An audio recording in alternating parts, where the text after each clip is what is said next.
Good evening, friends.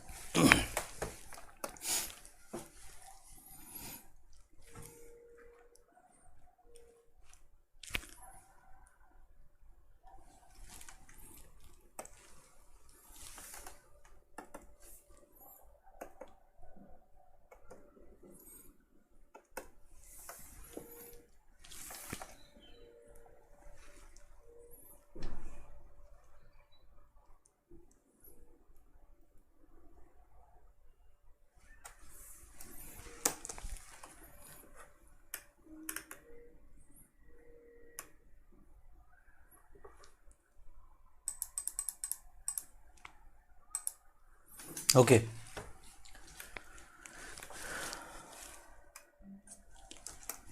so I hope I'm visible to all of you. We were talking about behavioral matrix when there was problem with the internet connection and it stopped almost. And this was what we were talking about. This was the behavioral matrix of which was given by Pred. And here in the behavioral matrix, it is a kind of framework where you can put or map people, places, and if you talk about, yes, I'm fine, thank you Radha for asking. Just a little bit tired because I drove today almost 8 hours and came back today itself. Okay, so if you talk about behavioral matrix, here we are talking about towards perfect solution and towards perfect knowledge. So behavioral matrix was given by Pitt to it was thought of as a kind of framework, and in this framework we can place people, we can place individuals, we can place societies, we can place regions. For example, just if we think that modern decision making is governed by the principles of modern world. Okay, so tell me, in which place, or if I have to place a village and if I have to place a city, where I will be placing a city and where I will be placing a village? Tell me.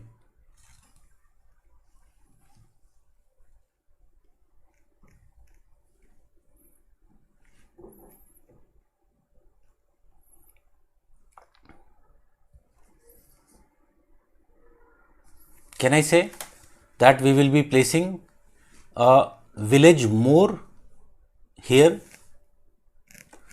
towards upwards? This would be the place somewhere village, and city would be more located downwards. Again, why? Because here on this axis we can see that it is about information availability.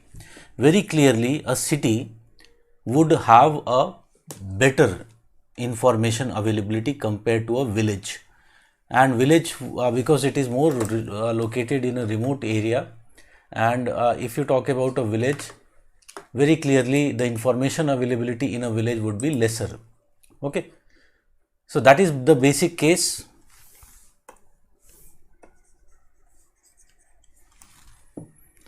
With this behavioral matrix. Okay, I have already talked about, I have given examples of how quality and quantity of information is determined. We have already seen that quality and quantity of information is essentially function of the location in geographical space, while ability to use the knowledge or towards perfect solutions, it is function of number of factors, aspiration levels, experience, norms of group or the society. I gave you one example of father scolding a child. If a child is asking any question to the father, clearly the child will have less of critical thinking, less of rational thinking, and in that case very clearly the norms of the society and group plays a very dominant role. Also, with experience, with time, you can understand, you fail, you succeed, and you improve your decision making abilities. Okay, so this framework was given by Pred to as a kind of a general framework in which you can place people, you can place societies, you can place ultimately groups, you can place regions, you can give position to them in this behavioral matrix. Okay. So Pred called it as the first generalization of the behavioral approach. Although you cannot say that it was a kind of theory, it was not a theory, it was just a kind of framework which was given by Pred. Okay. So this is there is nothing much more in this behavioral matrix. So I already explained this, that individuals are not staying in the same position in the behavioral matrix, but they continue to shift their position. Normally the shifting would be towards which side? Normally the shifting can be towards the right hand side, here like this, depending upon the information availability. But sometimes the shifting can be on the opposite side as well, because it can happen that we might take bad decisions which might have had influence on us, and thus we will next time when we take decisions, we will be much more careful, we'll be very reluctant in even taking such decisions. If you remember, I gave you that example of the pulses. Farmers, what happened to them in 2015, there was a shock to them, because they ultimately increased the area under pulses, they cultivated the pulses, there was bumper crop, but they didn't knew that much of the fall in the much of the increase of the prices was due to hoarding and other factors. And ultimately, as a result of bumper production, there was decline in the prices. Also, Government of India allowed some corporates like Adani to import ultimately pulses, cheap pulses from Africa and sell it into India. So again, that was another factor which made the prices so low that there was total crash in the prices of the pulses, and there was huge losses which was suffered by the farmers. And again, you can clearly understand, because of that, the farmers who ultimately took those risks and failed, they would be moving back in the behavioral matrix. So that is basically the crux of the behavioral matrix. Rest it is written, all those things which I was dictating, it is written here. So Pred, you can see here, was of the view that behavioral matrix represented the first gross approximation in behavioral geography. He argued that any theory is better than none. So he was of the view that in behavioral geography there was no theory till now. So at least he was making some kind of generalization that should be welcomed. Harvey, on the other hand, was critical of him, and Harvey criticized behavioral matrix as two-dimensional and very vaguely defined, which represents only an ambiguous oversimplification of complex nature of factors which influence behavior. We have already seen that how many type of factors, whether it is political, social, so many types of factors are influencing the behavior. He suggested two alternatives for the development of behavioral geography.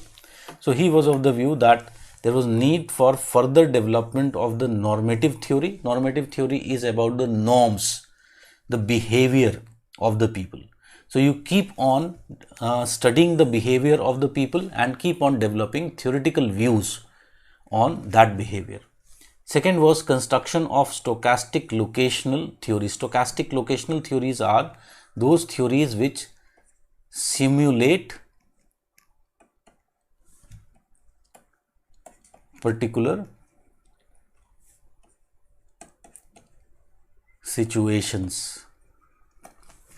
So any particular situation, like a city situation, like a village situation, you can develop a stochastic locational models or theories with respect to that, and you keep on developing that, then ultimately you will be able to find common patterns, and maybe in future you will be able to develop a universal theory. Okay. So according to Harvey, both of them offer immediate payoffs. Okay. So this was the view of Harvey.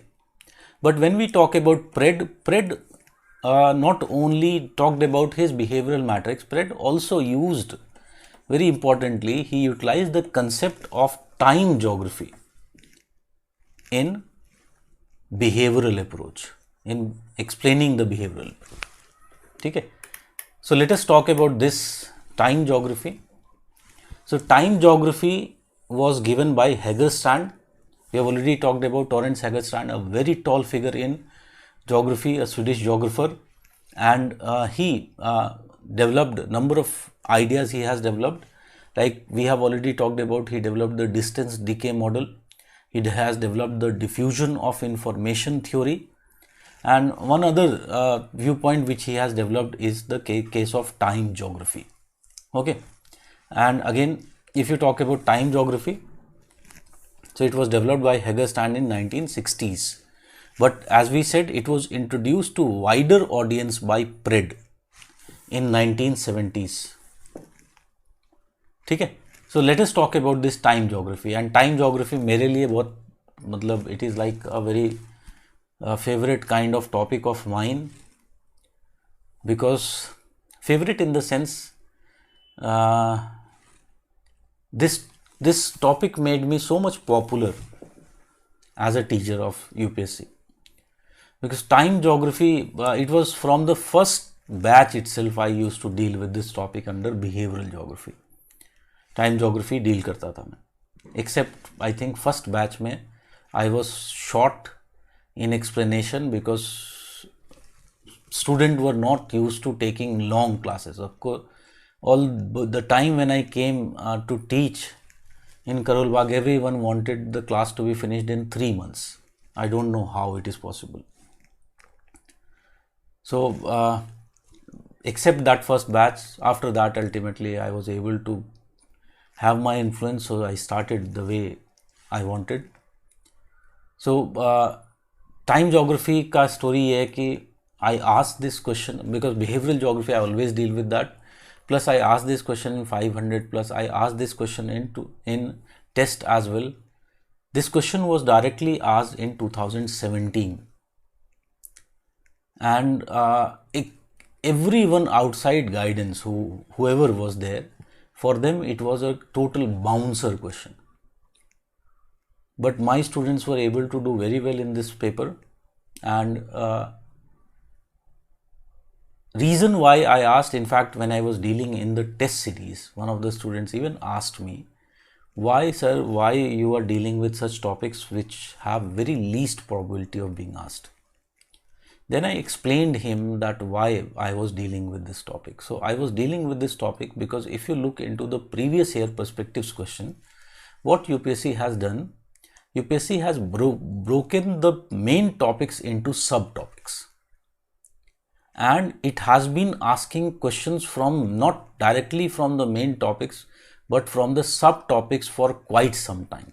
And I explained that student, I gave examples like, for example, if you look into the previous year papers, you will be finding, yes, the question was explain the concept of time geography. So I explained that student that question, you'll find that there was a question on mental mapping. Then I also told him that if you look into further previous year, you will be finding behavioral approaches question was asked. So it has happened that UPSC has been asking now subtopics within the main topics, and that was the reason I dealt with the time geography topic.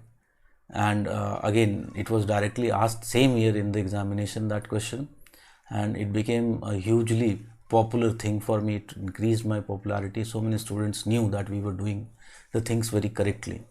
In fact, you will be surprised कि next year क्या हुआ, because I had told students that UPSC ने behavioral geography के so many subtopics they have asked from behavioral geography that now hardly 1-2 subtopics in behavioral geography are left. So there is a very high chance that next year they would be asking questions from humanism and subtopics from humanism. And in fact, with that I dealt in the class with one question, examine the views of geographers on development of the concept of, or contribution of geographers in the development of concept of place in geography. So place is a term which is associated with humanistic geography. And you will be surprised, what was the next year question जो पूछा था 2018 में, I think the question was compare or examine the views of Relf and Tuan on the concept of place. So it has been happening for quite some time, particularly this area after quantitative revolution.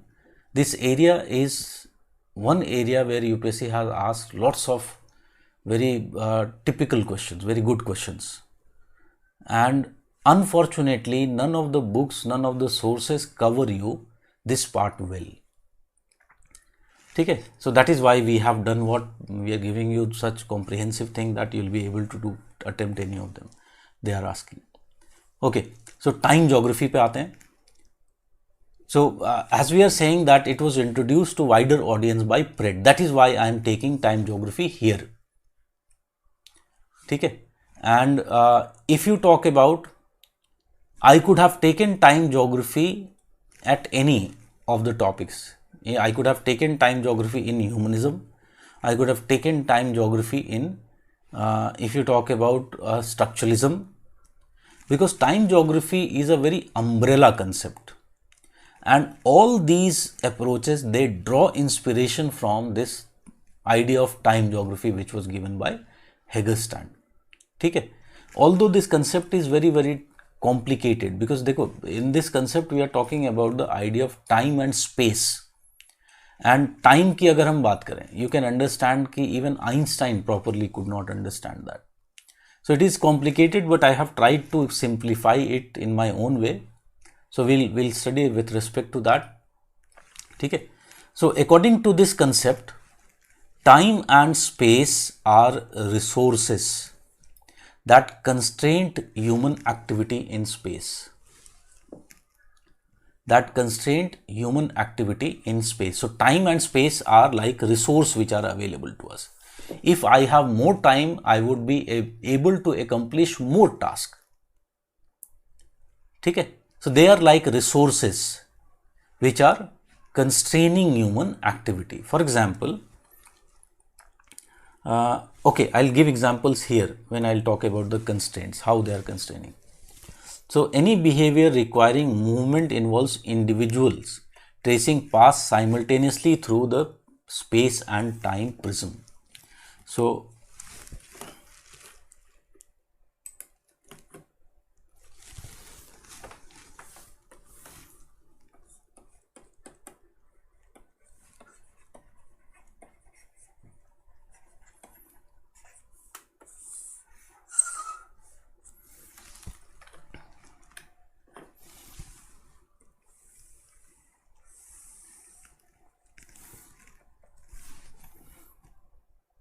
So if we talk about, on this axis is time and here there is space. Okay? So here we can definitely talk about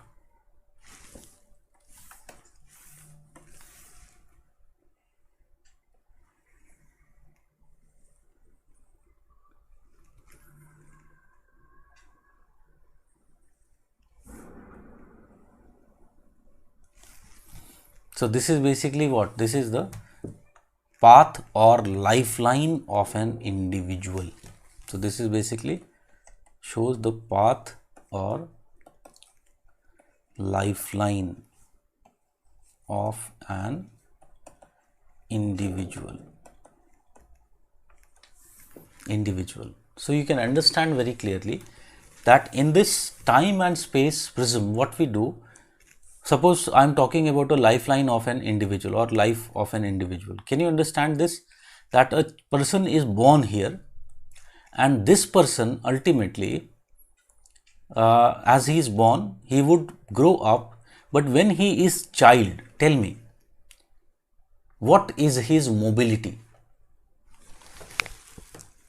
What is the level of his mobility as a child? Can he leave that place?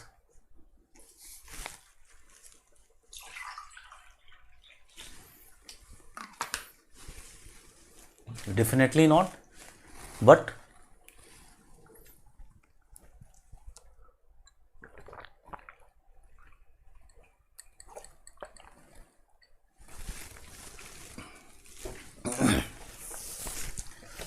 what will happen as if you talk about as he becomes an adult, he can move out in search of employment or other things. Now very clearly, when he is, suppose I am talking about an individual, he is suppose here, tell me, in this point of time, this individual is present here. So at T1, suppose he is present as at S1. Now tell me, can this person be also present at this S2? Can this person also be present at this S2 at the same time T1? Is it possible?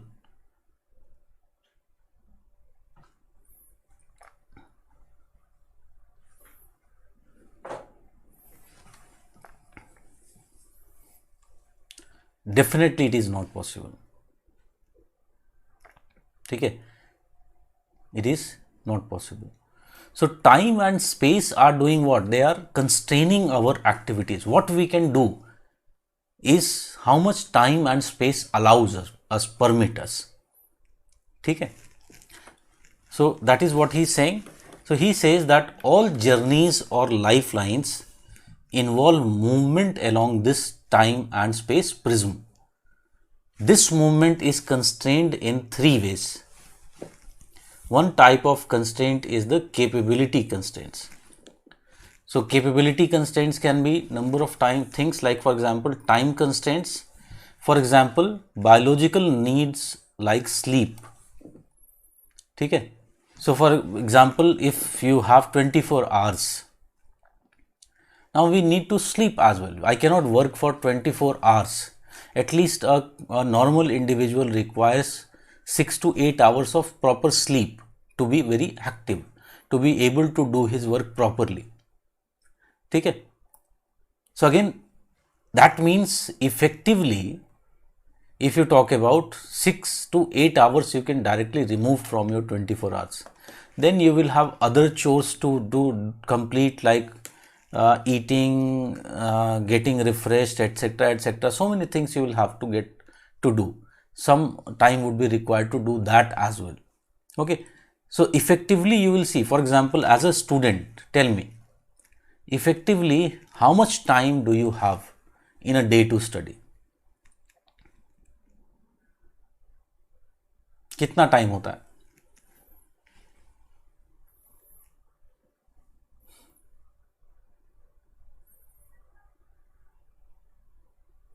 Yes, I also feel that the maximum time that you actually have is ranges between 8 to 10 hours. 8 to 10 hours. You cannot actually increase this time. Okay? That is why I always say, when you make your plans of study, plans should be very, very practical. You have to understand the capability constraints with respect to time. Okay, you cannot increase the time. Time is not in your control. Okay, at best what you can do, you can increase your speed of reading, understanding. Okay. So you essentially have got 8 to 10 hours. That is why I always say, make your practical plans. तुम लोग, many students show me plan कि ऐसे होता है कि 8 बजे उठ गए, 8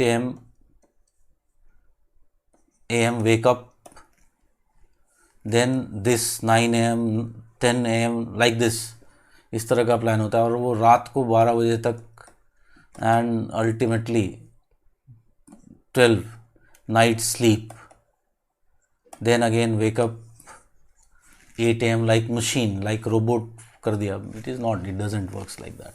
Always when you make your plan, always give a buffer time, always keep a spare 1-2 hours in a day, because it is very normal, it is very, very normal that you won't be able to, if you make this type of very rigid plans, that 99% chance that they would be failing. because we are human beings, we cannot work like machines. Okay. So that is what is the with respect to capability constraint. You can see geography ka capability constraints. You see, many times students say that I take lots of time in completing the classes, but you have been with me for so much long time.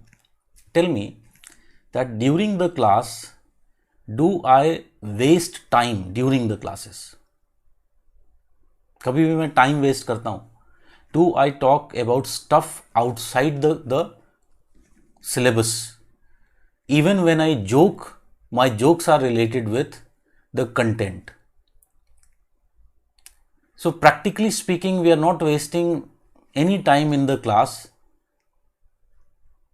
And then also you can see that how much actually time is required if you want to complete the topics properly, so that you understand them well, and in the examination, no matter how much bouncer question UPSC is asking, you will be in a position to deal with those questions. ठीक है? And that is why I don't understand many times students को भी नहीं समझ पाता हूँ, because I feel like really today students are coming more to complete their syllabus rather than to get selected. That is their more important target. Okay, leave it. But here you can very clearly understand now the concept of time constraint. Time is always limited. We have to complete, because there is always some kind of biological needs, etc., which would constrain the total amount of time that will be available to us. Then there is same thing, space constraint. For example, available means of transportation. Like suppose, I still remember when I was in my village, and my great grandfather used to tell stories about that how if they had to go from our village to another village which was not far away. If I go now today, for example, and with my car, I would be able to reach that place in maximum 4 to 5 hours. Okay.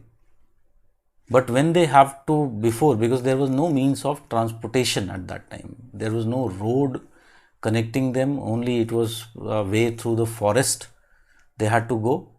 So they tell us that ultimately what they used to do, that they would go in the morning, and if you talk about in the evening somewhere, they would stop. They would burn fire, and it was very difficult that one person would be going, 1, 2, 3 people, a group would be going generally, because it had to be, the road was through the forest, and ultimately there was lots of danger of wild animals. So they would stop and they would rest. Next day, ultimately they would be reaching. So almost it took more than 1.5 days to reach from place A to place B. But today what can happen? I would be able to reach to this place in a very, very short amount of time. Like for example, take another example. In this Diwali, I went to Lucknow, my home city, and I went by car, because it was very long time that I had drove, and I felt like driving for some distance. And Delhi to Lucknow connectivity is very good because of this Yamuna Expressway, and then Agra Lucknow Expressway. The road is totally empty, so you actually enjoy very driving too much.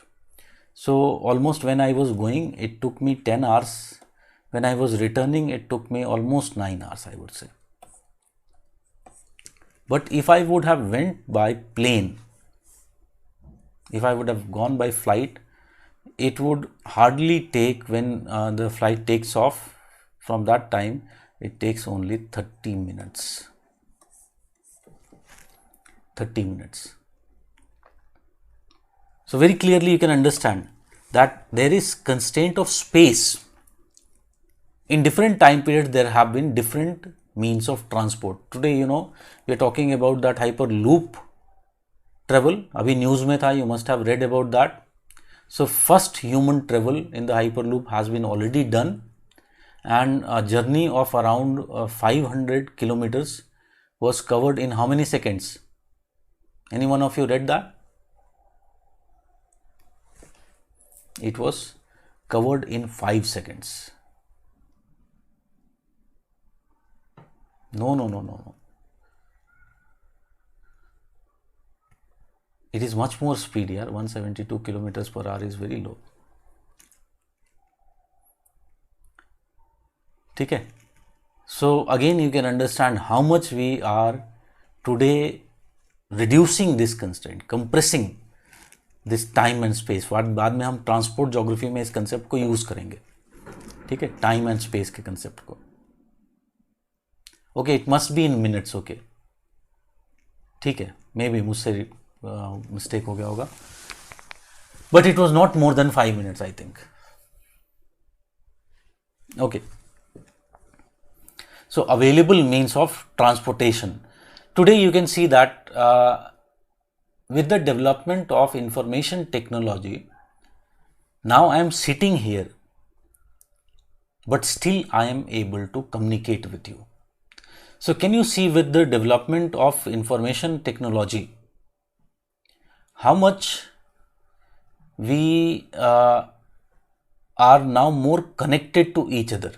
How we have been able to reduce the time and space constraints, particularly with respect to the capability constraints. Yes or no? Tell me.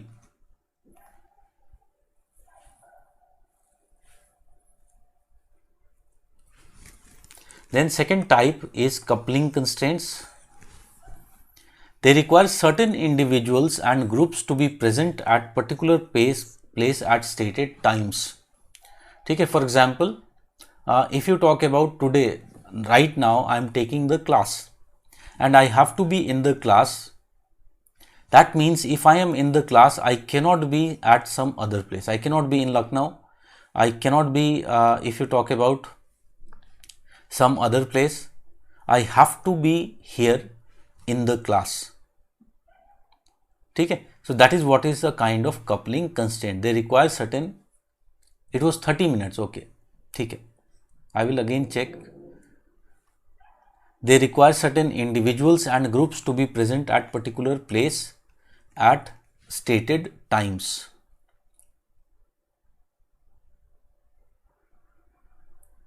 ठीक है. Then authority constraints. Authority constraints. So if you talk about authority constraints, they may preclude individuals from being stated in stated places at defined times. Like for example, there is a kind of hierarchical authority, social authorities can be there. So some individuals would not be allowed. Like you take the case of Dalits in India, and if you talk about Dalits, there are some village resources where there is no entry for them, like the temple, like the well which was used by the upper caste. So there is authority constraint that they may preclude, such type of constraint may preclude individuals from being in stated places at a defined times. So many type of constraints can be applied with respect to time and space, which would do what? Which would ultimately affect this path or the lifeline of the individual. ठीक है, for example, if I am this individual and I want to go America, suppose this is America, can I say that America has certain kind of authority constraints? Tell me.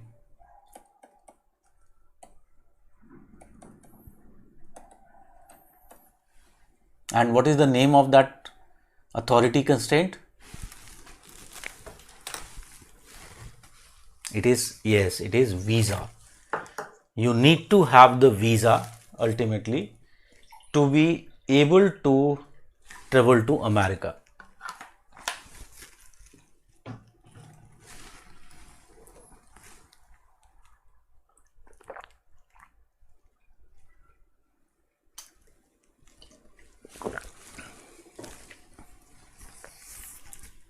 ठीक है. So this is basically the general concept of time geography, which was used by Hegel-Stand.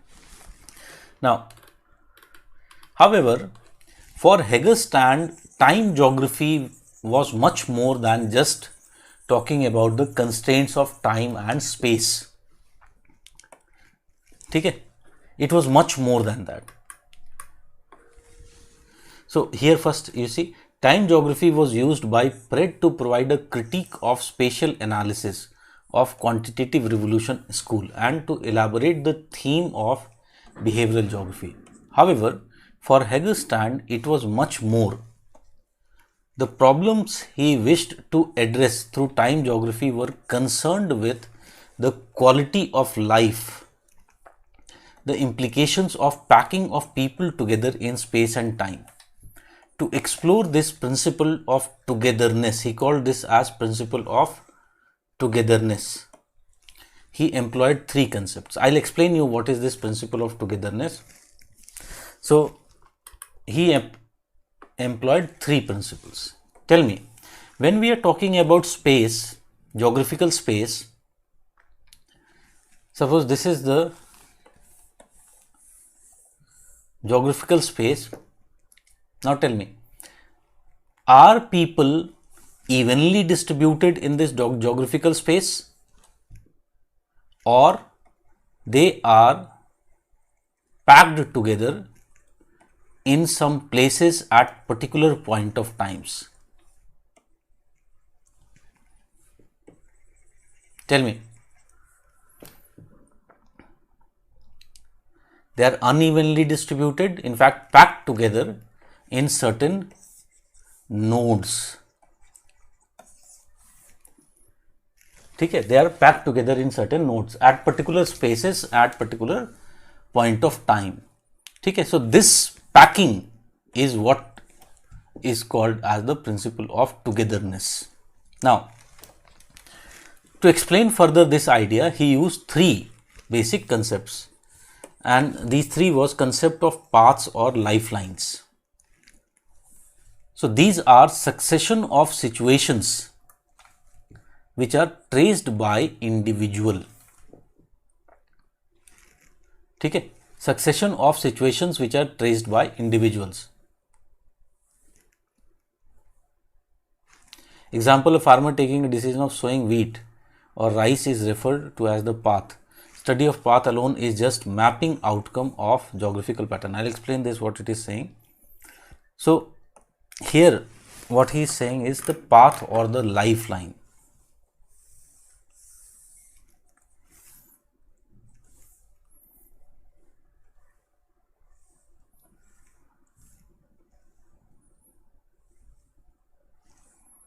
So suppose this is the path or lifeline of individual A.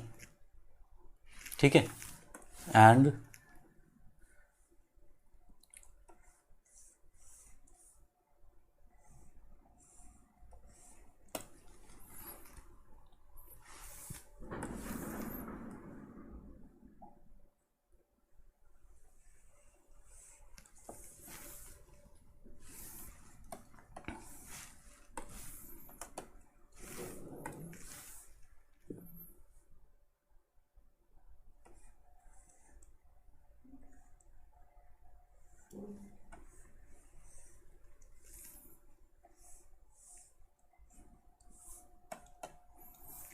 now tell me, can we say that all of these together, they have been packed together at this point, at this node A, B, C, D, at in this time one? Yes or no? Tell me, are they present together at this place? Okay, so देखो, what he is explaining, he is taking three concepts: path,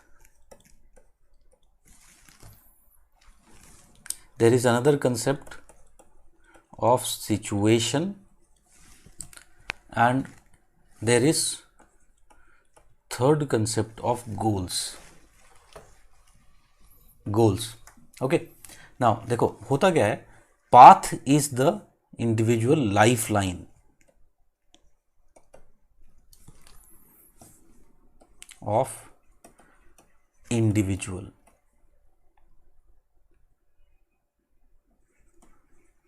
and situation is what? When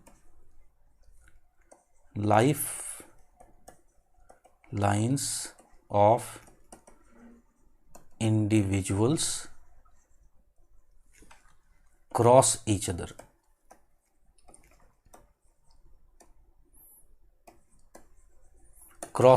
Then what is created? Situation. So tell me, can I say here this is what is created is a situation? Yes or no?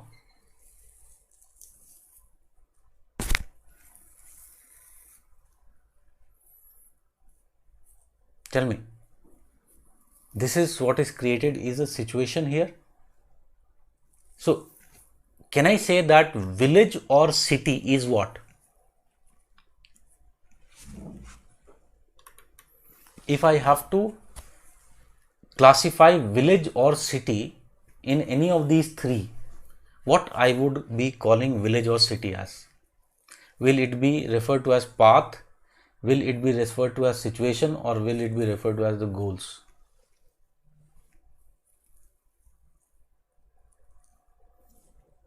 Obviously, village or a city would become a situation. Okay. Now, Hegerstand says what? That much of the study of geography has focused only on what?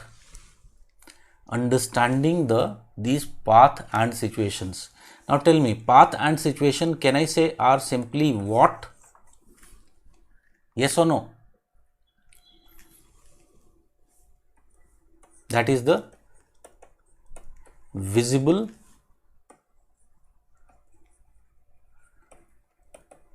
geographical phenomena. The visible geographical phenomena, like a farmer is sowing wheat or rice, it is what? It is a visible geographical phenomena. In an area, large number of farmers are doing same activity. It is what? It is the visible geographical phenomena. So in geography, what has happened, much of the time has been focused upon what? Has been focused on mainly on the study of paths and situations. What has been missed out? What has been missed out is this, the third factor. So projects, goals and strategies. So these are activities which generate the path and situations. In other words, they reveal the purpose or the cause of the action taken by the individuals. Okay? So tell me, behavioral geography in the earlier phases, was it focused on study of path or situations or the projects, goals or strategies?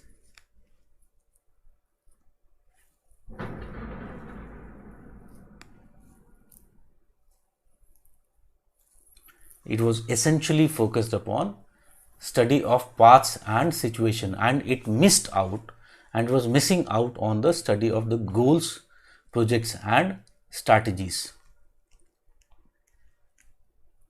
Okay?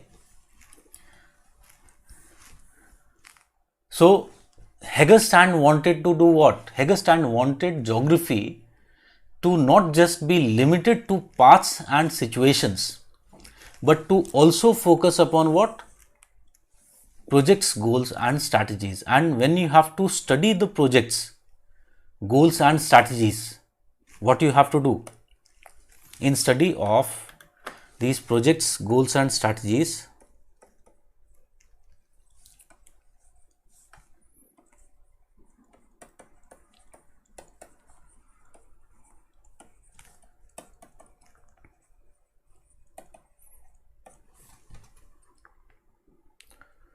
project, goals and strategies, what is required? Human norms, that is the normative values, etc. The norms are to be focused upon. What has happened in geography? Traditionally,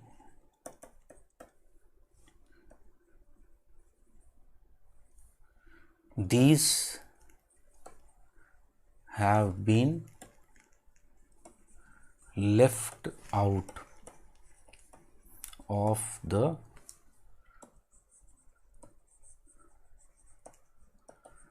geographical studies. Very clearly,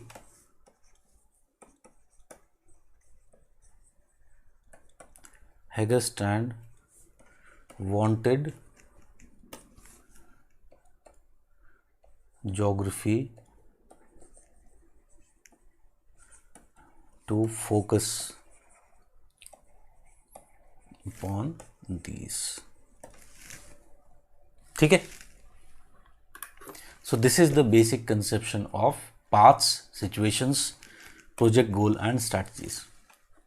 So यहाँ पर situation के बारे में लिखा हुआ intersection और overlapping of these goals produce situations which are a particular moments in the flow of history located in particular places. So third aspect is the geographical study of situation. So tell me, यहाँ पर हमने देखा, here did we saw that a situation is created where path or the life of A, B and C, D are coinciding. They are crossing each other. Like for example, many of you would have right now, because of the corona situation, many of you are not able to go to Delhi. ठीक है. But suppose this corona wouldn't have occurred and the classes might not would have been that time online, and many of you would have been studying, would have come to me and would have studied in the class like it was happening till last year. So tell me, can I say because your goals, there was some kind of overlapping in your goals, strategies or objectives, would this overlapping would have created a situation? Yes or no? Tell me.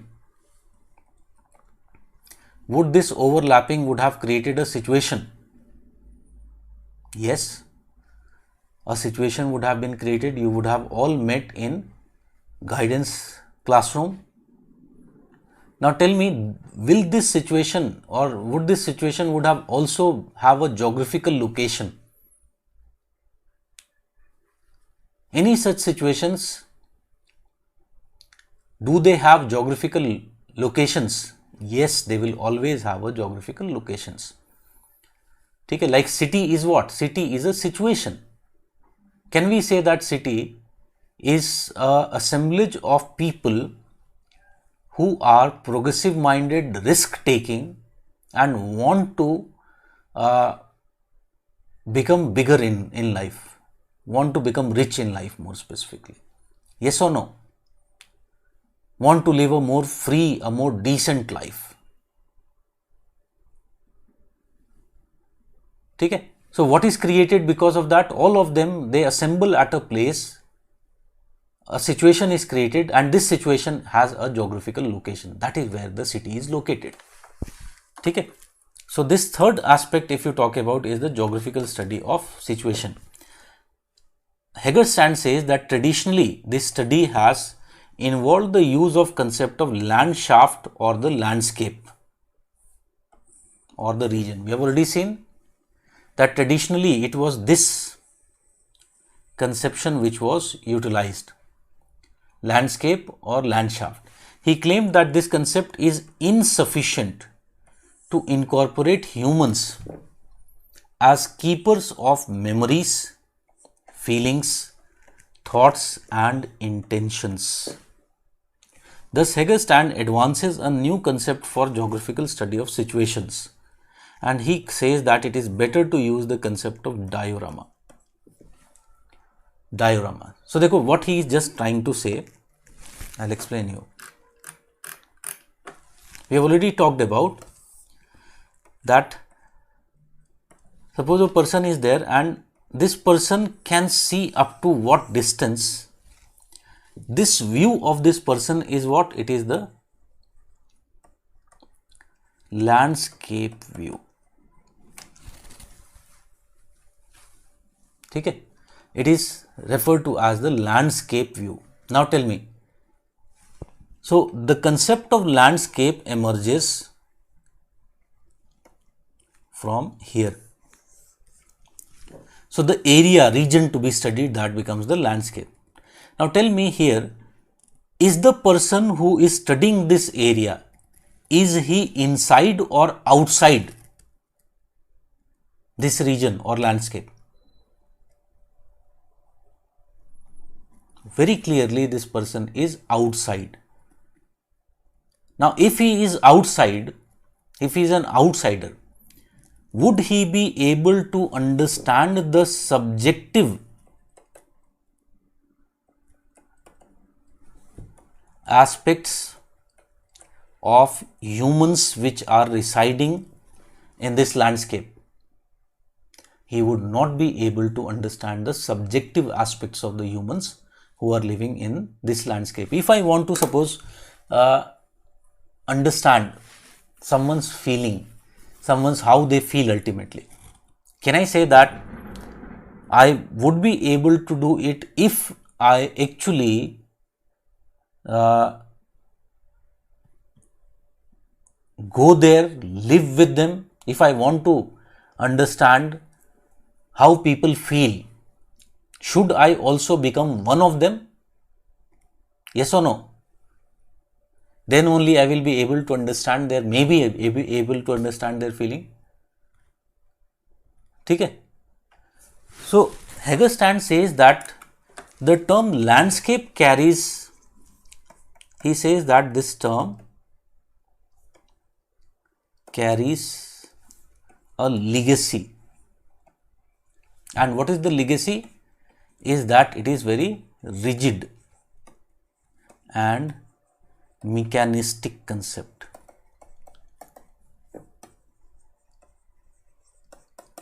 Mechanistic concept. So as soon as you take the use of the term landscape in front of geographers, geographers would mostly focus on what?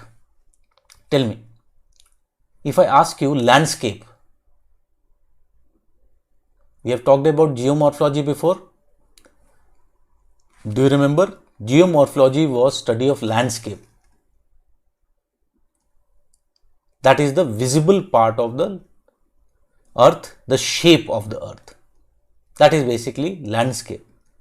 So as soon as you use this word landscape, what things come in your mind?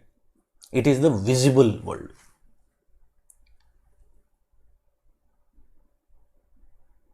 Okay? Yes, the objective reality comes to your mind. So Heggerstand was of the view that instead of just using this or using this concept of landscape, because if you just continue to use this concept or this framework of landscape to study, you will not be able to incorporate the goals, objectives of the humans in geographical studies. So what was required to ultimately ensure that we are able to include the goals, objectives and the projects? We use a new framework for study. And what was this new framework of study? He advised, or he himself coined this diorama. It was diorama. So diorama is where the living beings are living in their natural habitat. Okay, that means humans are living in their natural habitat. So that is diorama. Okay, so it is something like, see, he could have talked about, there was an option for him. He could have talked about that we need to bring in, add the study of norms of humans in landscape. That was another way. But he said that instead, because this term has become so much popular with only the objective reality, that as soon as you use this term, people will just think about objective reality and they would forget about the subjective reality. So instead, you just change it and you ultimately use this diorama. You might have seen this even in India many times. Politicians are using this kind of technique. Like for example, before this NDA government was there was a project to clean Ganga river. What was the name of that project? It was Ganga Action Plan. Okay. Then Modi government came and what they did? They renamed the scheme. And today we are calling it as Namami Gange program. Okay. So today it has become Namami Gange. Now what is the basic reason why many times you will find as soon as the government changes, the new government is trying to change the name of many of the schemes? Because what it is felt that the previous scheme carries some kind of legacy. There were some problems in the scheme, there were some failures in the scheme, and if the name remains same, what will happen? Those legacies, those failures, those problems would also continue. So just to showcase that this scheme is not the old one, it is something very new. You have to think in a different way. You have to work in a different way. What they do, they ultimately change the name of the schemes. वो बात अलग है कि होता कुछ नहीं है. We know very well. In fact, new schemes turn out to be more even failure than the previous one. So we know very well. But whatever, that was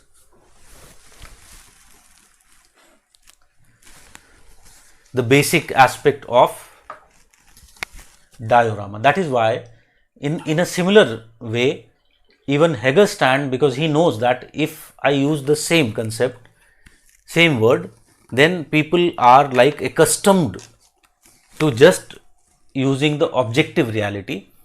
That is why he said that discard the use of landscape and bring in, particularly because we are studying human geography. So for human geography, concepts like landscape are not good. Better concept is what? Diorama. Diorama is a area where, or a habitat in which people are living in their natural habitat. Okay.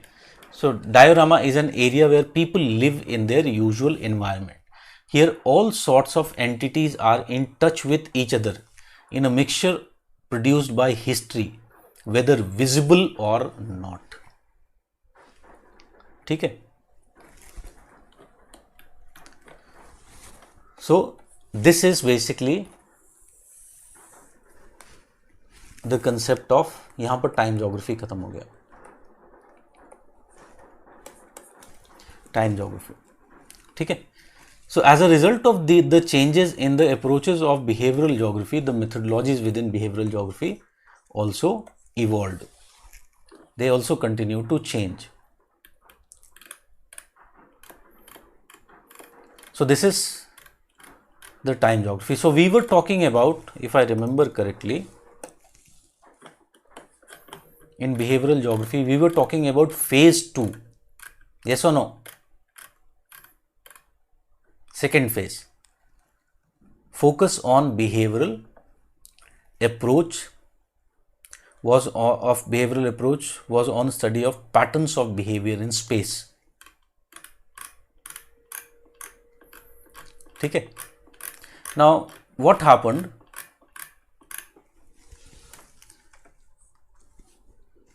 There started phase 3 of behavioral geography, and in phase 3 of behavioral geography, it started from late 70s and early 80s. late 70s and early 80s. And what is the name of this phase?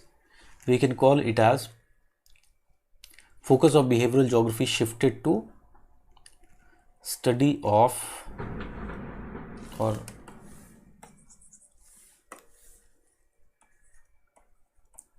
understanding of spatial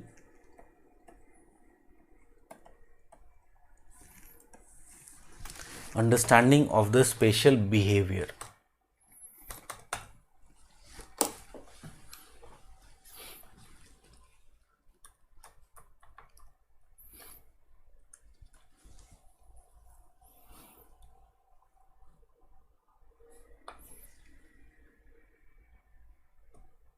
Okay.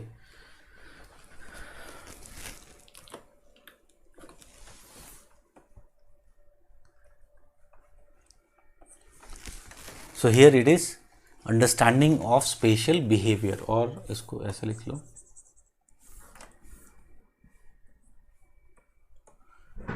general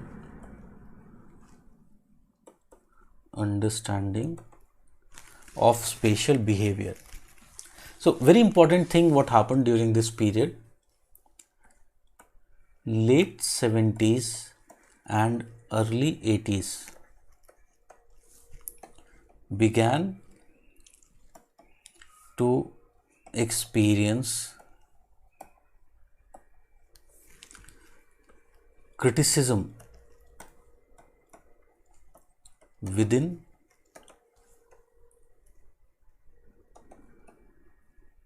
behavioral geography.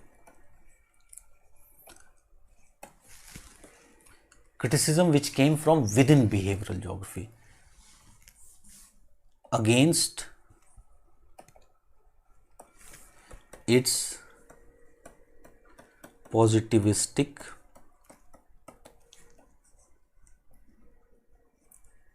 foundations.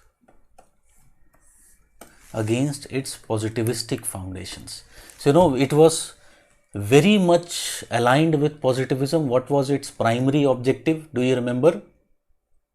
Primary objective of behavioral geography was to formulate universal laws, theories and models to make sure that such laws, models and theories can be formulated. In the initial phases, behavioral geography just focused upon what? Just focus upon study of what of behavior. Okay? Just focused upon the description of spatial behavior rather than explaining the cause of behavior. Okay? So it was just focusing upon path and situations rather than upon the goals, projects and objectives. Okay?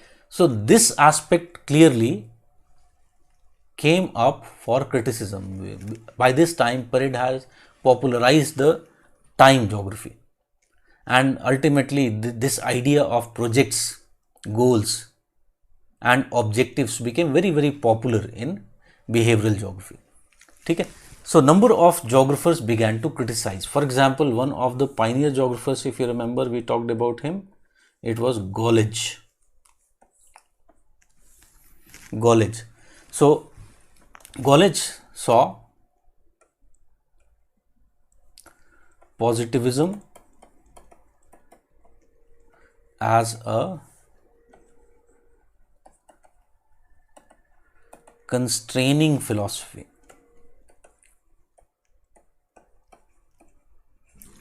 He saw positivism as a constraining philosophy and he preferred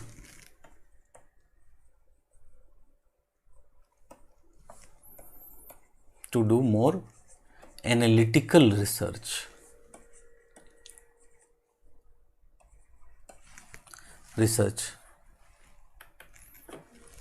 Nevertheless,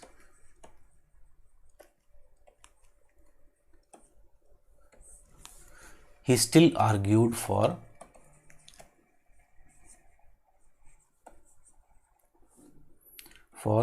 gross generalizations, that is theory making. Objective was theory making, but you more study the behavior in deeper manner. Similarly, it was Gollage and Stimson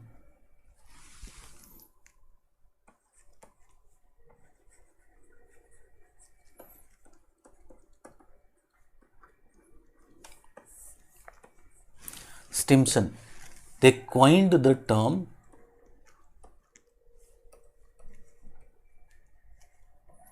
analytical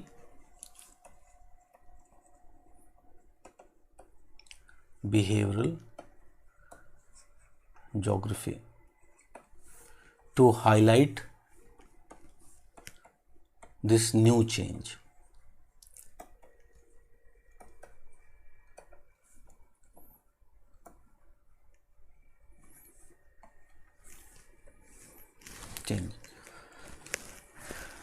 So what they did, they rejected the classical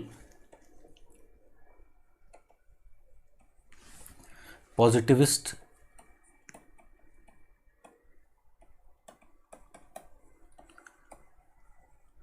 separation of values and facts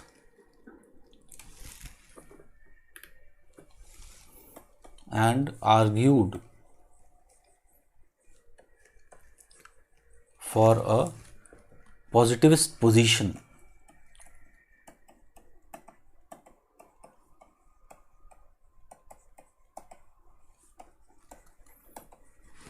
which is able to interpret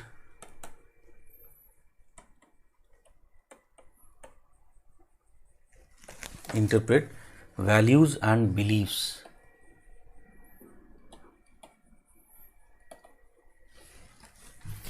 in a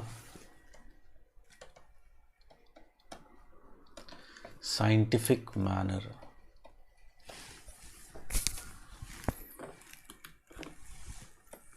Goal was very clearly to develop quantitatively verified theory.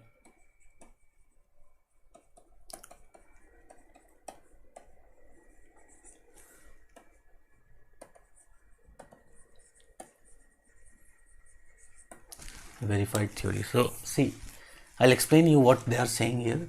They rejected the classical positivist separation of values and facts. I have talked about this. We have already talked about this positivistic foundation. Do you remember realism and anti-realism? So realism, what it said, that whatever this person is seeing, what is this? This is the objective reality. The reality, whatever we see, is objective. That is the only reality. Okay? That means there is a fact, and this value system is not related with fact. That means facts can be objectively analyzed. Can you understand this point?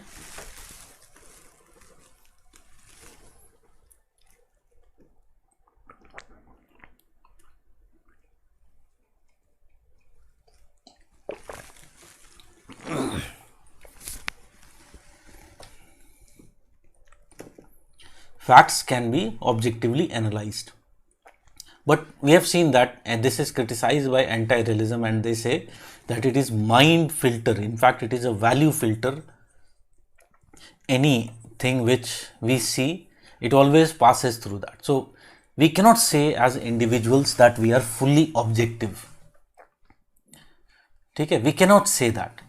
So same thing here, Gollage and Simpson recognize this problem in positivism and argue for a positivist position which is able to interpret the values and beliefs in a scientific manner. Why in the initial phase of behavioral geography, these value systems, these objectives of people were not being studied? Because again, it was again the positivistic position. But if you talk about Stimson and Golledge, they very clearly say that no matter what, but you cannot deny that values and beliefs are also reality. So they have to be included in the study.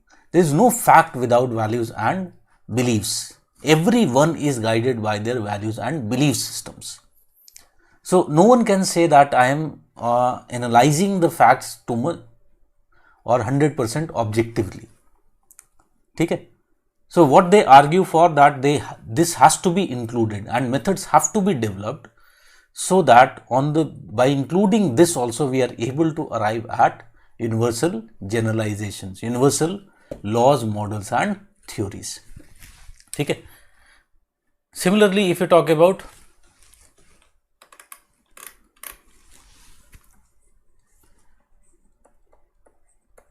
Pipkin in 1981,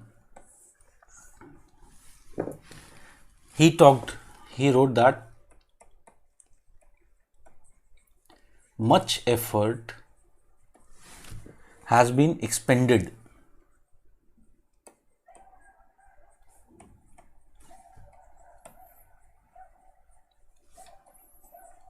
on identifying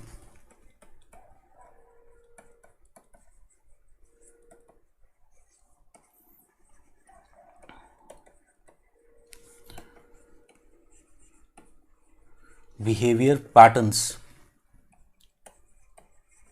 but little has been done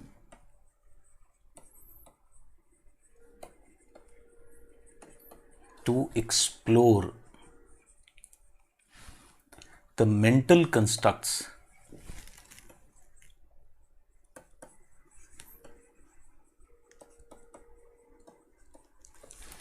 that underpin them.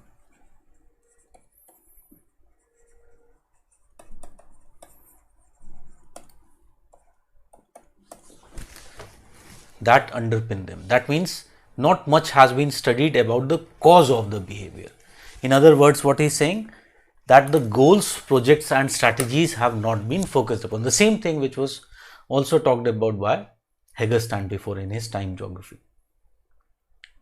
Okay. So all this criticism and change was happening in case of behavioral geography. So ultimately what happened as a result of these changes,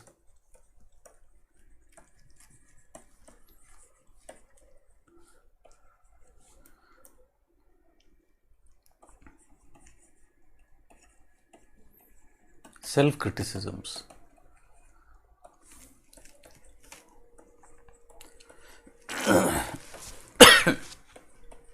behavioral approach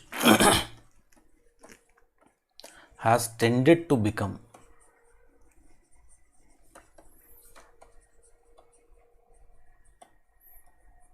more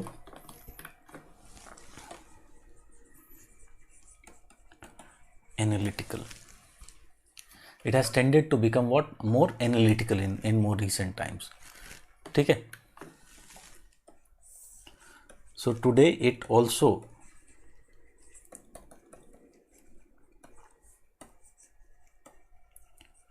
focuses upon the study of causes of behavior. Causes of behavior. With this, it has moved towards, or I can say closer to,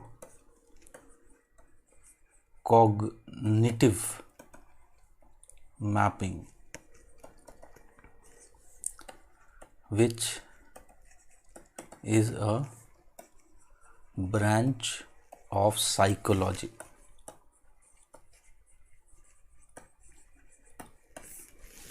Cognitive mapping, why people are doing this, what is in their mind. So you try to map that in as a part of psychology. ठीक है. So it has moved very close to cognitive mapping, and as a result number of changes have occurred.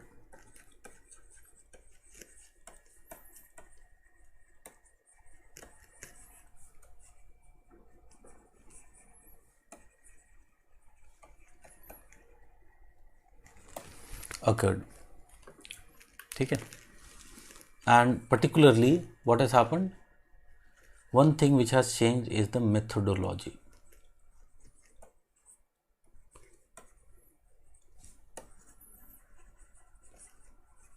And what would be the kind of change which would occur in methodology? Tell me, क्या हो सकता है?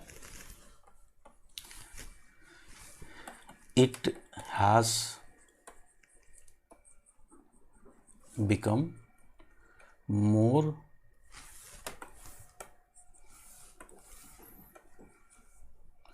quantitative.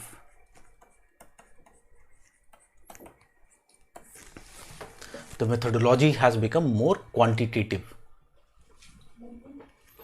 ठीक है. Because tell me why it would become more quantitative. Anyone?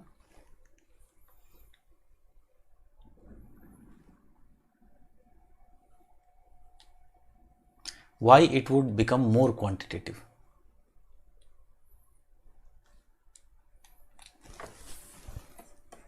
There is greater use of mathematical and statistical procedures. Even we are using some theories to understand, like game theory. It is a mathematics theory, you know, probability theory.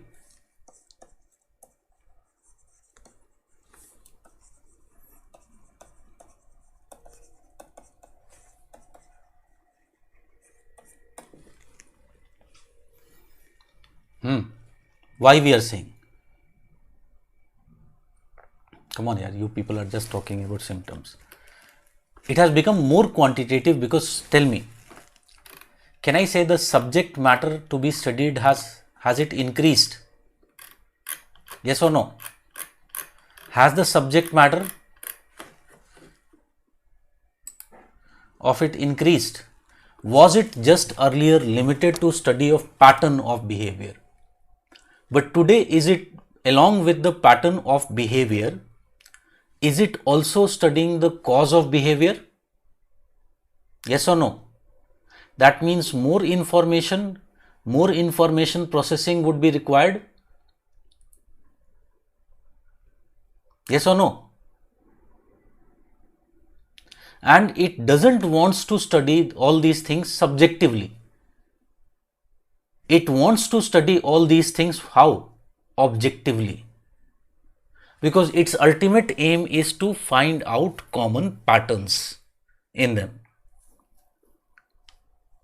Can you understand this change?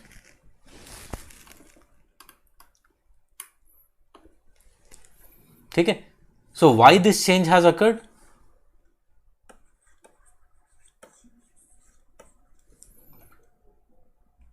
Today, behavioral geography also concerned with study of causes of behavior along with spatial patterns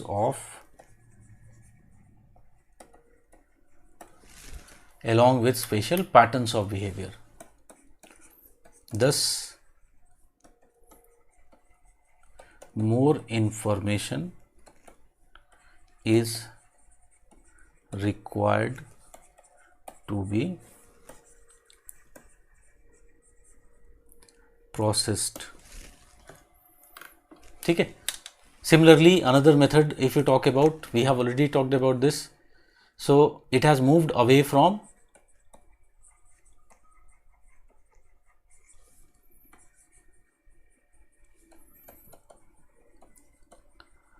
structural mental mapping towards which type? Anyone?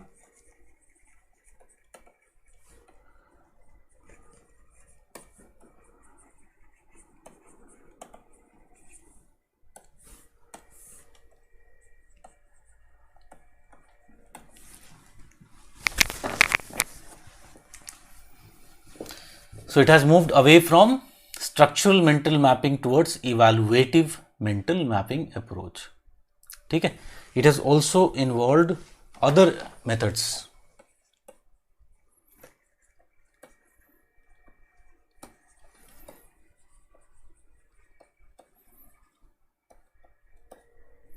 Other methods and approaches. So very importantly, it has now included the utility maximization approach.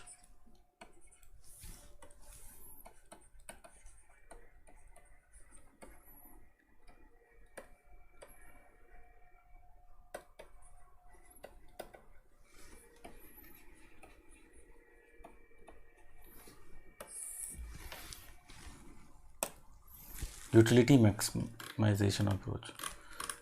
सो यहाँ पर इसके बारे में लिखा हुआ है.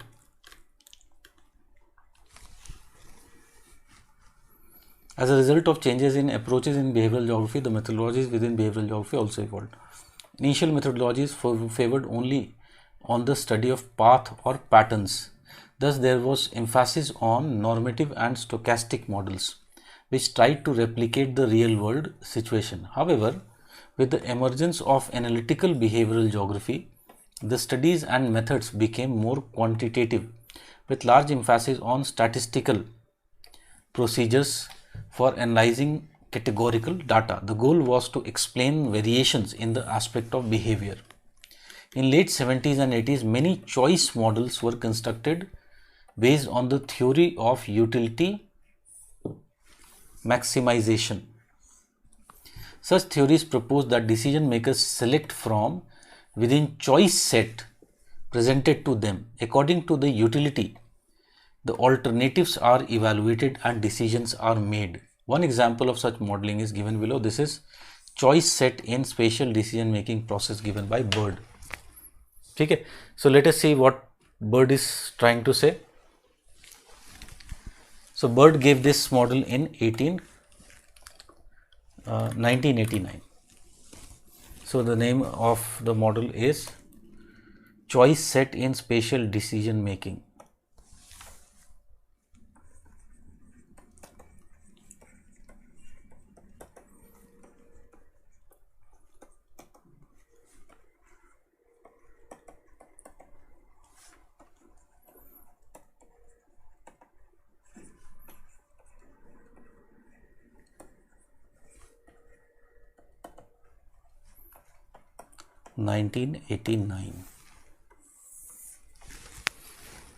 ठीक है.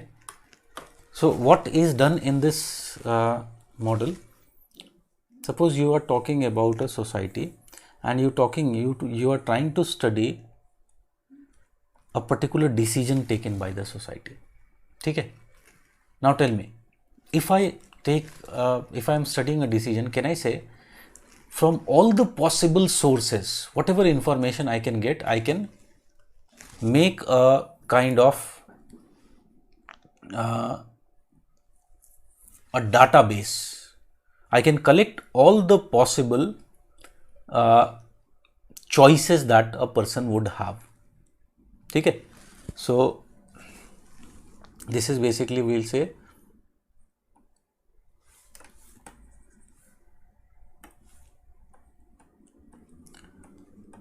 all possible, or you better write all seemingly possible.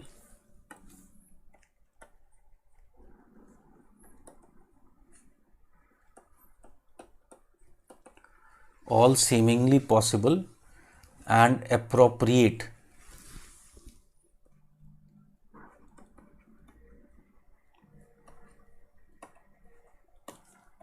spatial behavioral opportunities.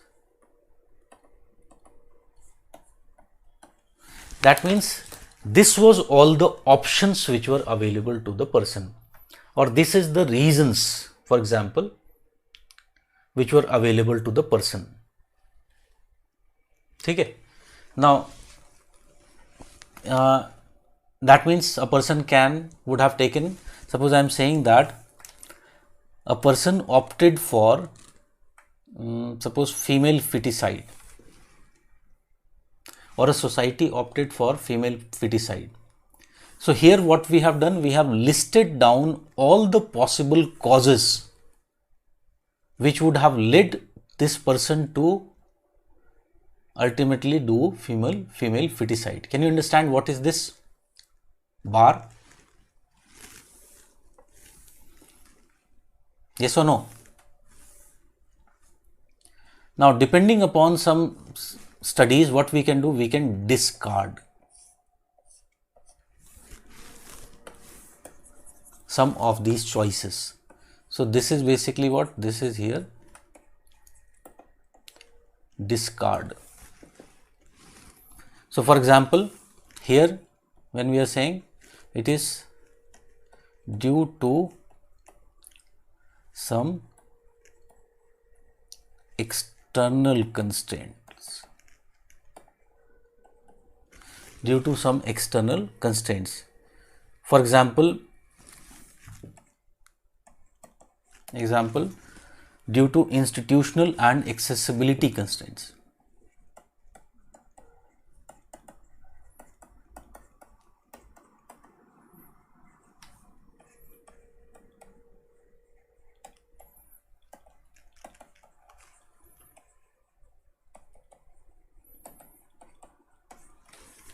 Accessibility constraints. For example, we were talking about female feticide. So tell me, someone, if we find that the child sex ratio is falling in some of the states like Madhya Pradesh, which is a very, very backward state, and even it is falling in many of the tribal districts. Can we say that female feticide can be the cause?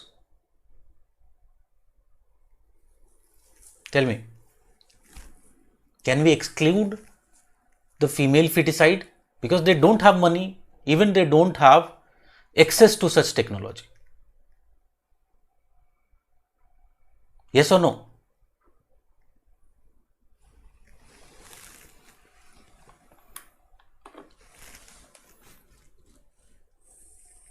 That means this much set of choices are left. Out of this, again, some more brainstorming and some discards would be there. Okay. So this is also discard. This is also discard. So here, due to some internal constraints.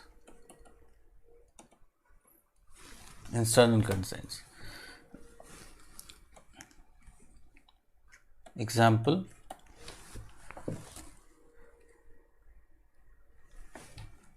due to some self-imposed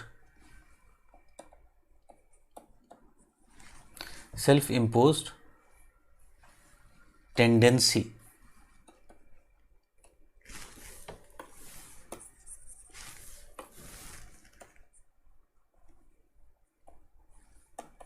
to conform to social norms.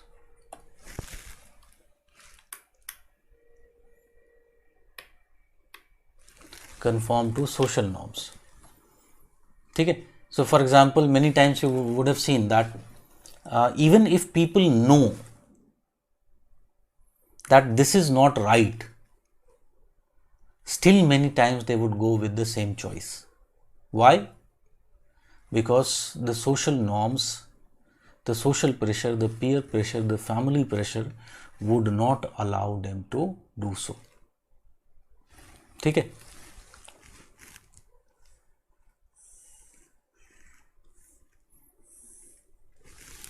So that means now this much choices are left. So again, after some thinking, brainstorming, some more discard.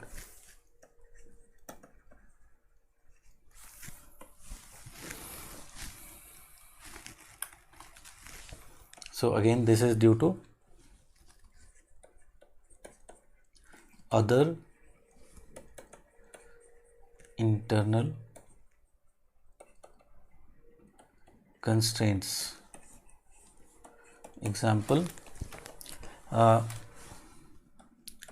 due to individual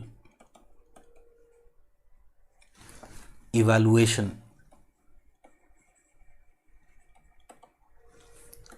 via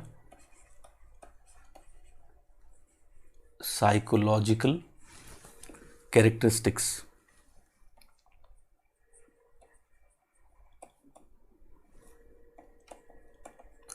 Via psychological characteristics in the context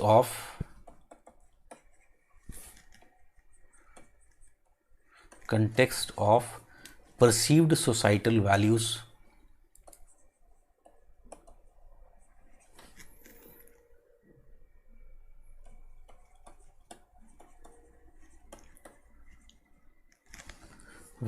and attitudes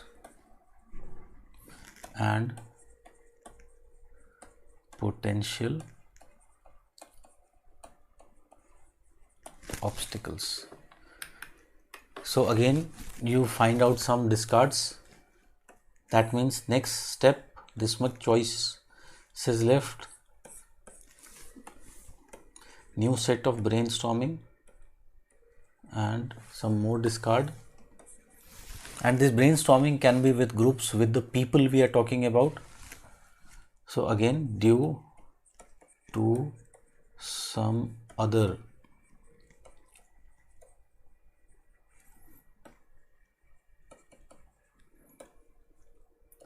external constraints. Example, like situational constraints, like economic, social or moral policing, etc. ठीक है? So you keep on thinking and keep on discarding the choices, and then you reach to a situation. This will become your actual behavior.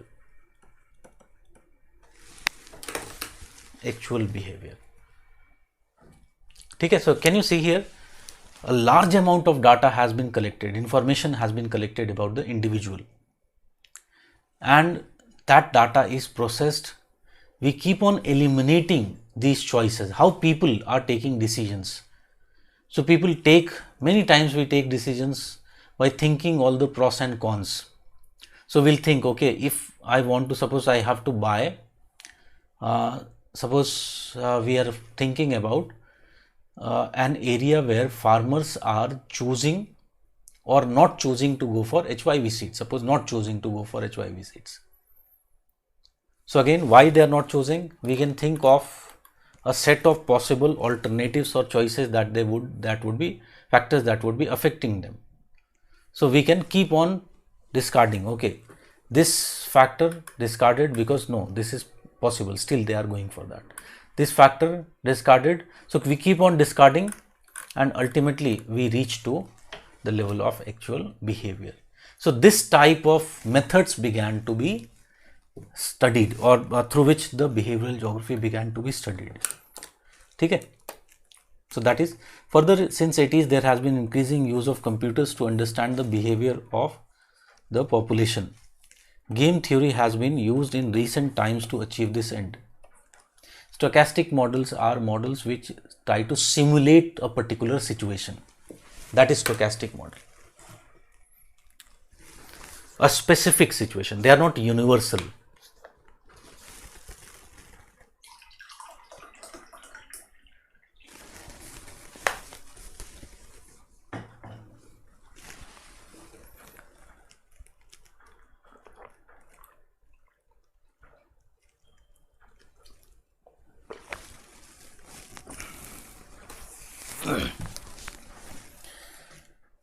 ठीक है.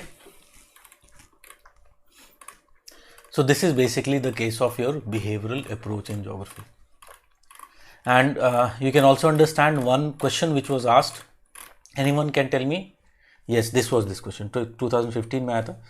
Discuss the approaches to study of behavioral geography. ठीक है.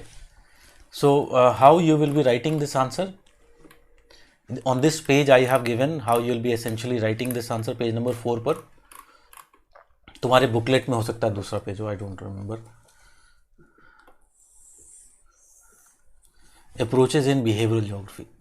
So you can talk this approaches in phases, phase 1 and phase 2. So first phase में क्या हुआ था, हमने अपने उसमें जब डेवलपमेंट बता रहे थे तो we converted it into 3 phases. But when you are just talking about approaches, you can talk about 2 phases because there are 2 main approaches within behavioral geography. So one approach was study of behavioral patterns in space. अभी देखा था हमने, where the focus was on what? So to do so, number of approaches and methods were utilized. Initially, they included the works of Julian Wolpert and his associates, which were based on decision-making approach of Herbert Simon. Later, there was also development of mental map approach. There was also intensive work done by geographers like Prid. His behavioral matrix can be said to be manifestation of this initial approach of behavioral geography. During this period, the primary focus remained on the study of paths as defined by time geography of Hagerstand. So paths यहाँ पर add कर लो and situations.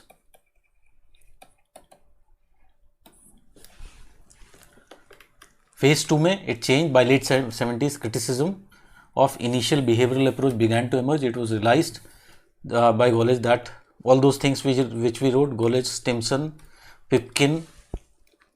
So as a result, what happened? There was greater use of methods like statistical and mathematical game theory, theory of utility maximization, etc. to process the available information on behavior and understanding the causes of behavior. ठीक है? So when I have to write this, what I will say? There are 2 main approaches which have been used. And what were the approaches? First approach कौन सा था? Study of spatial patterns of behavior. Spatial patterns of behavior. अब मुझे इसके अंदर लिखना है तो I can talk about number of things. Like for example, tell me. So can I just write little about Herbert Simon's approach? How it was utilized? Yes or no? Can I write here about the others like structural mental mapping? Can I write about the behavioral matrix of Pred? Then in the second phase, what happened? Behavioral geography approach changed towards general understanding of spatial behavior. ठीक है. So here we know very well focus was on what? Study of paths and situations. Here what happened to the focus? Focus changed to the study of goals, projects and objectives along with the paths and situations. And here you can talk about mental mapping change from structural to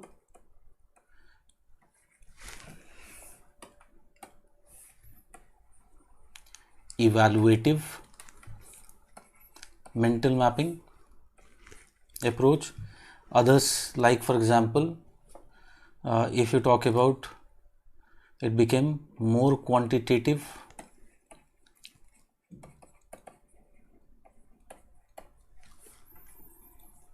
others, like for example, use of utility maximization.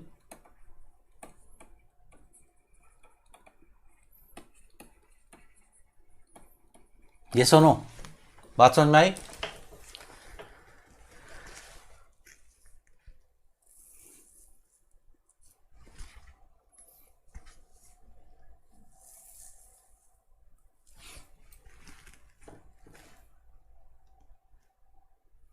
So that is the approaches of study of behavioral geography. One thing, can you see in the second phase, in the last phase of behavioral geography, can I say that behavioral geography has moved closer to humanistic geography?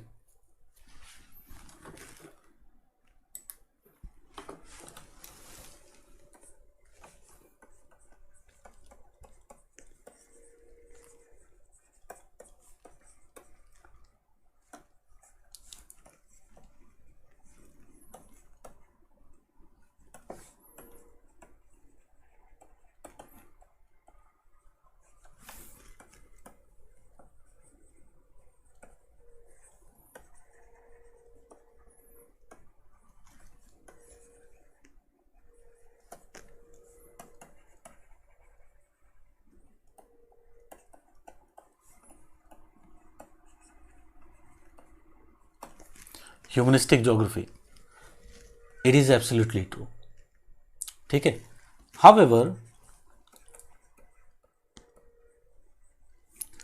However, the basic difference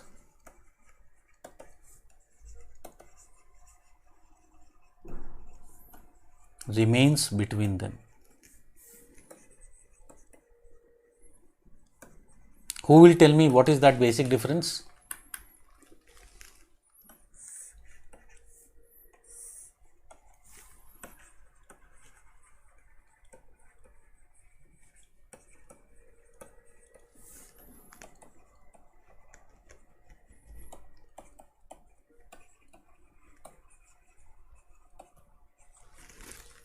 Who will tell me? कोई बता सकता है?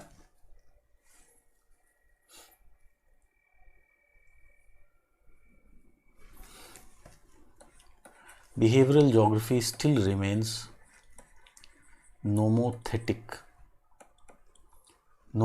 in its approach. That is, its objective is still to make what? Laws, models and theories. While if you talk about humanistic geography, it is very clearly ideographic. So it is, focus is on study of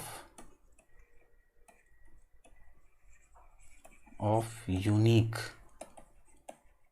features.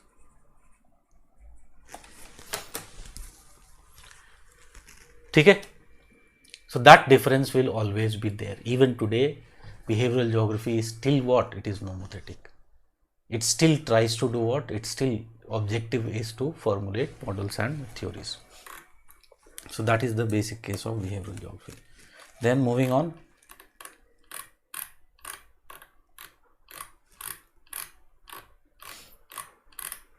So if you have looked into the material, you would have seen कि mental map के लिए भी अलग से मैंने material दे रखा है उसमें, shortcomings of the behavioral approach. So behavioral geography can be seen as an attempt to reinvigorate positivistic ideology with required corrections. Thus, it has been frequently referred to as a neo-positivistic. This neo-positivistic attitude became a rallying point of criticism against the behavioral geography. So, if you talk about number of things, there is a lack of synthesis in empirical findings, poor communication and conflicting terminologies. The concept remain loosely defined. अभी तक जो भी हमने behavioral geography बात किया, whatever we discussed, did you find that there is no core around which you can connect all these? Some are using Simon's approach, some mental mapping. Did you find that it was very random? Yes or no? Not a very good developed theory. Behavioral matrix, anything is, anyone is talking about anything, something like this. So it is too much spread, it is not very concretized. Second, much of the data generated and used by behavioral geographer comes from laboratory experiments. And we have talked about that in laboratory you can understand many of these experiments are actually conducted on animals. So again, this relying on such data, again it is questionable. It has been criticized for assumptions. याद है 3 assumptions हमने बात किए थे. One, environmental images that exist in human mind. ठीक है.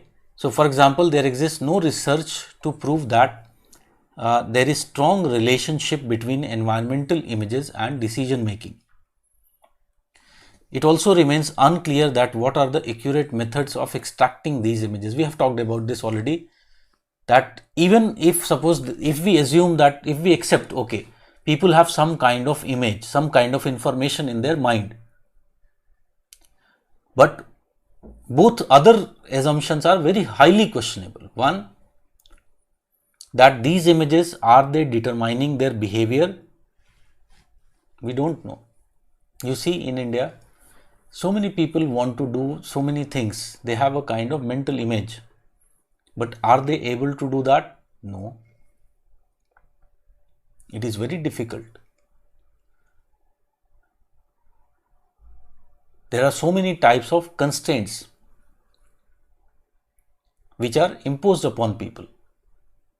There can be political constraint, there can be economic constraint, there can be social constraint, cultural constraints. So it doesn't always mean that even if some image exists in a person, there is direct connection between the image and the decision taken. Okay? And the decision taken. For example, many times as a child, I was quite early, I'm talking about. In my early, after I started my graduation, it is that time I'm talking about, and my grandfather expired that time, my maternal grandfather, and because my mother was a lone child, so most of the things, the rituals had to be done by me. I was the elder child of my mother. So that time I really had to suffer so many things. There was already a grave tragedy which occurred, and after that, so many rituals have to be conducted, and those rituals really, you cannot understand. I really felt like in which world we are living in. ऐसे फालतू rituals which had absolutely no sense, no meaning.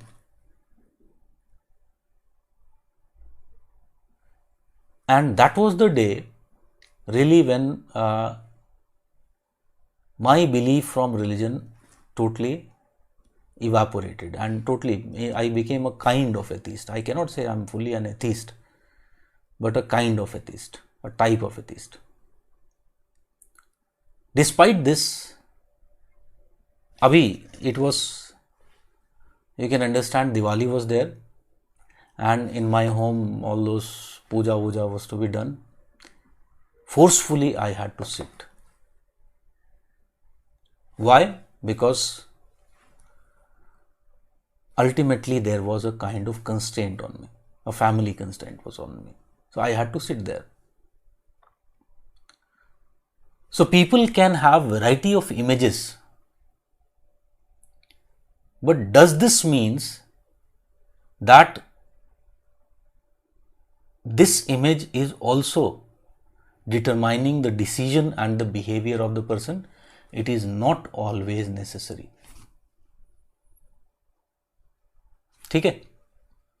So again, all those assumptions, again, if you talk about extracting of the images from mind of the people, highly questionable, highly, I would say.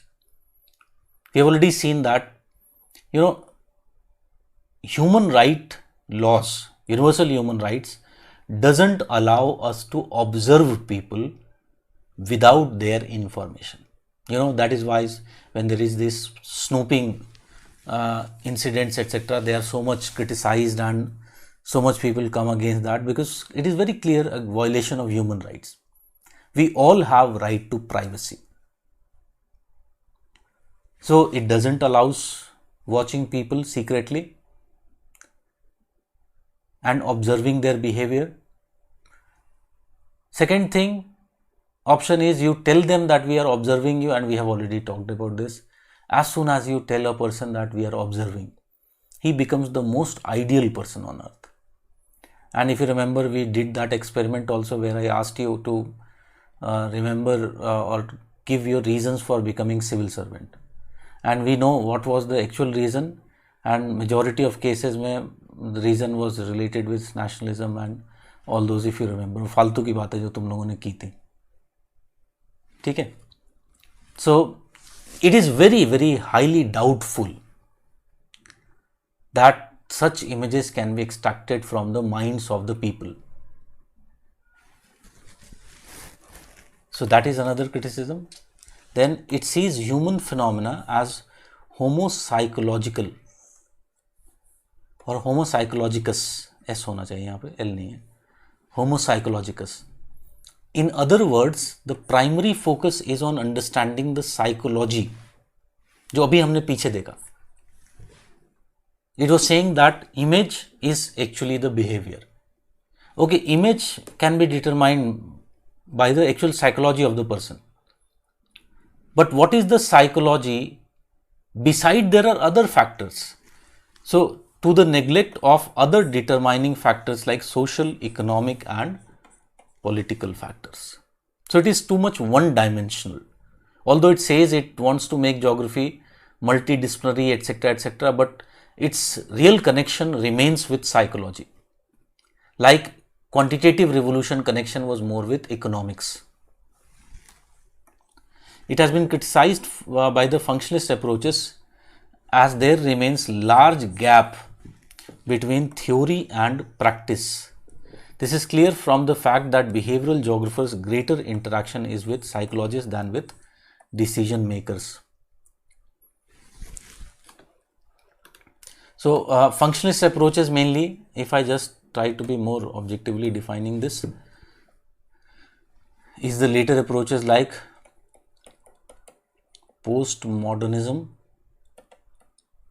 They have tried to criticize behavioral approach as it is not making geography applied. Then behavioral geography has been criticized by humanist approach for its positivistic tendencies. According to humanists, values are given secondary role and enter from the back door in behavioral geography. So humanists are very much critical of behavioral geography. They call it as nothing but neo-positivists, and they simply call behavioral geography as old wine in new bottle. Just it is the method of presentation. So what they feel that in behavioral approach, values are not the end, but are just a means to achieve an end. What is the end in behavioral approach? Anyone? What is the end in behavioral approach?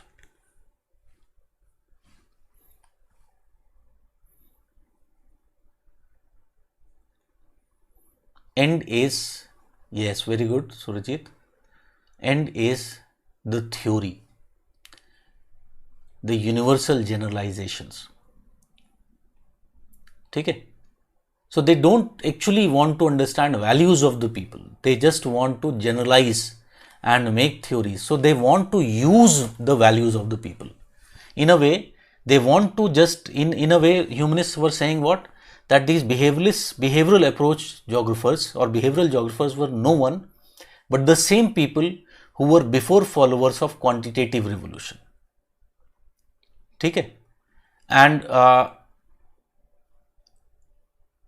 later on, because of the criticism, they changed their position to behavioral approach. Now what they are doing, they are just using values to provide legitimacy to their work, legitimacy to their theories. ठीक है, जैसे देखा होगा most of the politicians what they do, they are putting at the backside pictures of Gandhi, Nehru, like such people, ठीक है, who are considered as symbols of excellence, symbols of honesty, etc., etc., nationalism. So always what they'll do, they'll put their portraits, pictures behind them. In their speeches, very frequently they will talk about them and they would praise them. They would say that we are trying to achieve the goals set by these people, but in reality we know what they are doing. So why they are doing so? They are doing so ultimately to achieve a kind of legitimacy, acceptancy. So can you understand this point?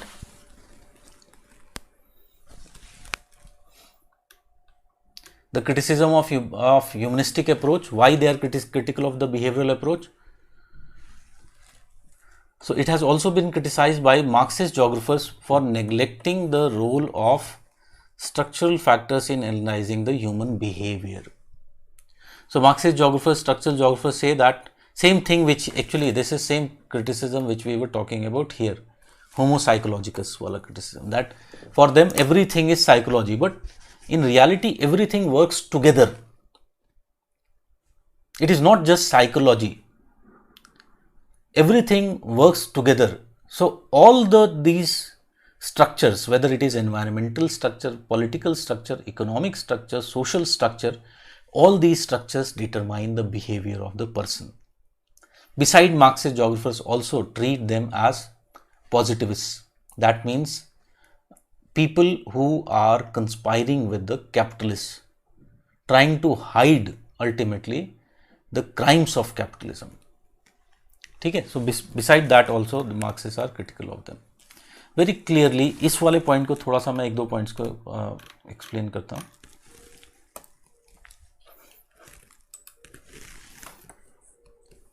So we talked about the functional approaches.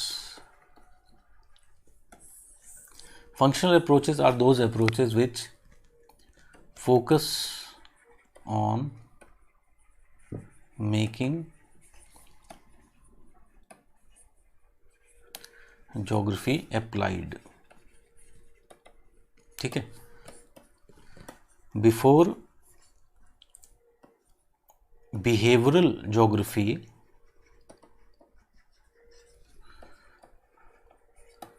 also claimed itself to be a functional approach.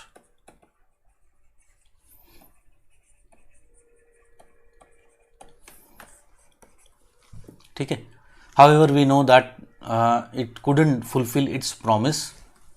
So what we find that later there was emergence of postmodern approach, and postmodern approach was highly critical.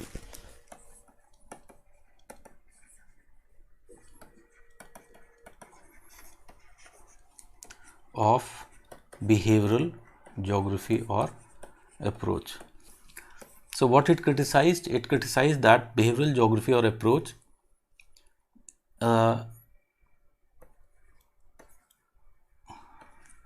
behavioral approach is a historical approach. Historical approach. How it is a historical approach? Because study of behavior requires understanding of history of the individual.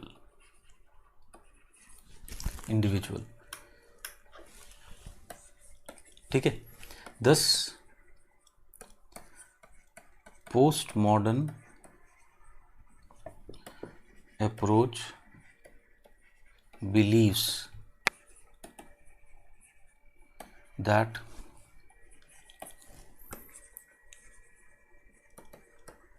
behavioral approach has led to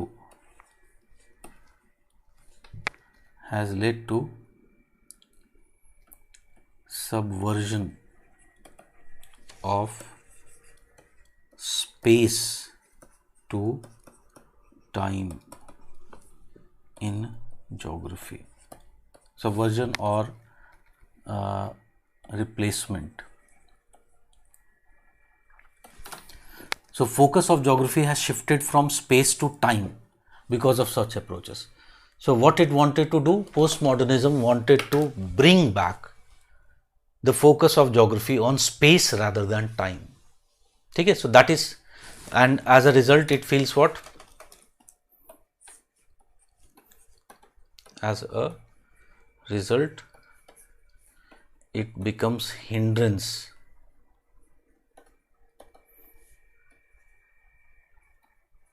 in development of applied geography. Hindrance in development of applied geography. ठीक है. So that was the main criticism which was related with the behavioral approach.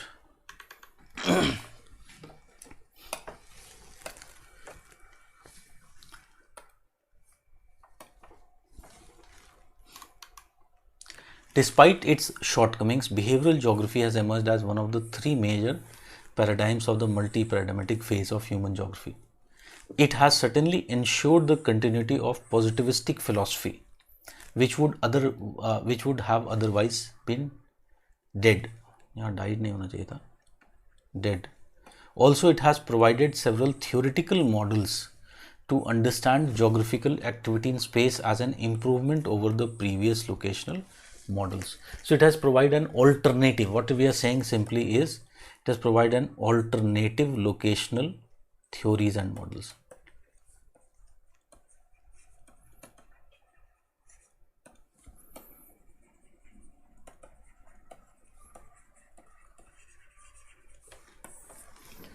Alternative locational theories and models has been provided by it. ठीक है. That is basically the case of the behavioral approach. Or behavioral approach में majority of the questions you will see, if you look into the previous year questions, if even in future I don't think they would be going beyond this. We have covered more or less all the major subheadings which are written in all important books. Okay, they don't none of the books I have seen, even foreign authors, they go beyond these major subheadings.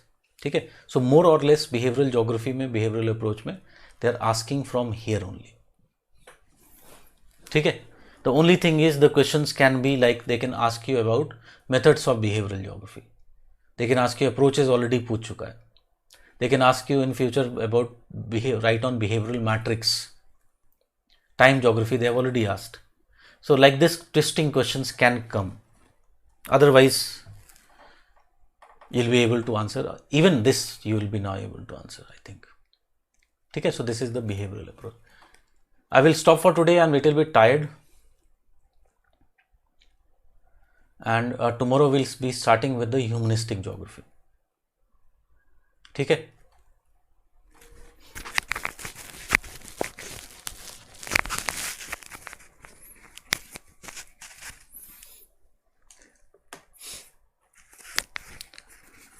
So good night to all of you.